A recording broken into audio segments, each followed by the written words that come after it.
There's got to be a point at which a lot of my political contacts, my colleagues throughout like Orange County, throughout California, throughout the country, you have to be scratching your head at some point and wondering, okay, so we go to so many different events where there's dynamic personalities. There's people who get into debates. They are, oftentimes people are rude to each other even, and they're just like, they have a lot of different things that they debate and stuff.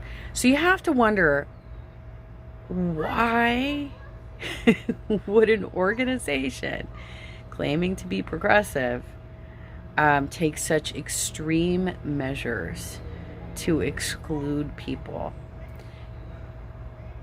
And it's primarily based on gossip, right? It's like primarily based on gossip.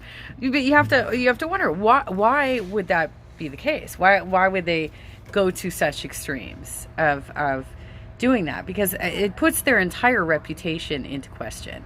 It really does. It puts their entire reputation into question that they are shutting out a woman, a predominantly white male organization is shutting out a woman based on gossip, over stupidity.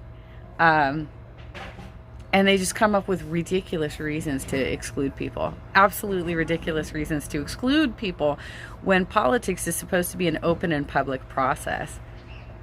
I'm like, I marvel at this every time it happens. And yet, like, I know who's involved. I know who's doing this.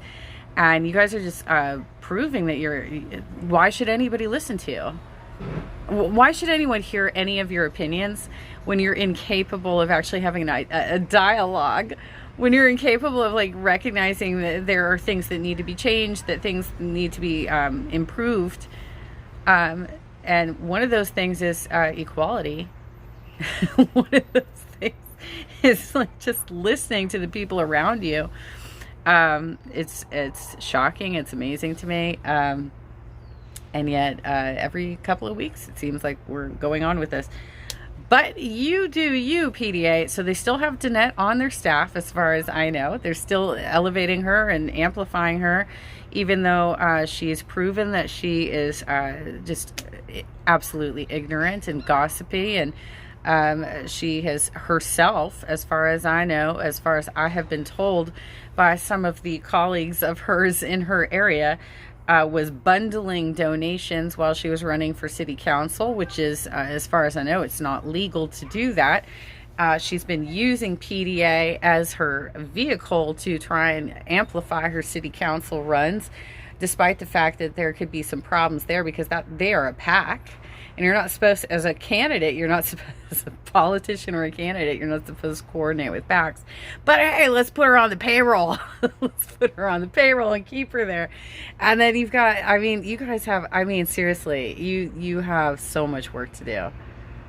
You know what? Don't fucking send me emails inviting me to your leadership meeting and then do this bullshit. Same with like Dr. Bill. If your meetings are open to everybody, they're open to everybody, right? I told you I was being harassed by somebody. You're like, yeah, but these meetings are open to everybody. They're open to everybody except me, right? Except me. So I go to Dr. Bill's meeting last month, and he is advertising that the liaison call was going to be right after his meeting, and that we should all jump on the Western States liaison call.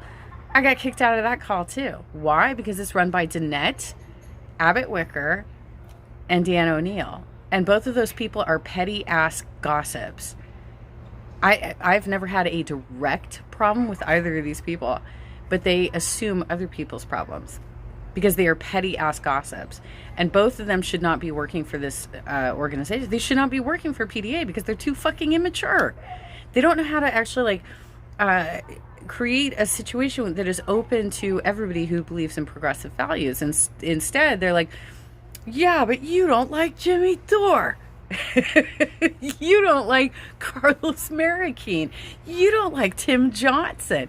So, we like them. So we're going to shut you out of our meetings and allow these knuckleheads to have access, even though they never show up. They never actually go to any PDA meetings. I was actually attending and participating and everything. These motherfuckers never even show up. They don't show up. They don't show up. They don't do anything for your organization. So instead, you're cutting out the actual volunteers who do shit for you, who recruit people for you, who have promoted your organization, who have promoted your efforts, and in favor of Karen Brunell's favorite picks, right? Karen Brunell's picks.